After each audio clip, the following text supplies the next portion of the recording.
Hey guys, welcome back to TechMan. Today, let me show you how to link Garmin Connect app to Strava.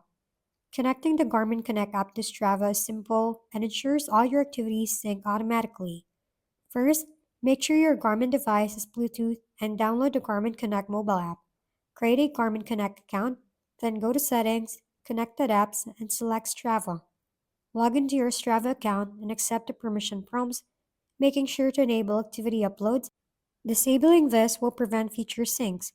Once set up, activities uploaded via Bluetooth to Garmin Connect will appear on Strava moments later, including the past year's activity after the initial connection.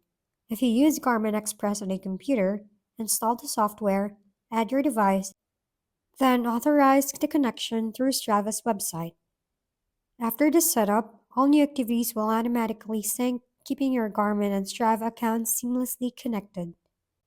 If we've been helpful, kindly give us a thumbs up and don't forget to hit the subscribe and bell button for more contents. For any questions and suggestions, comment down below.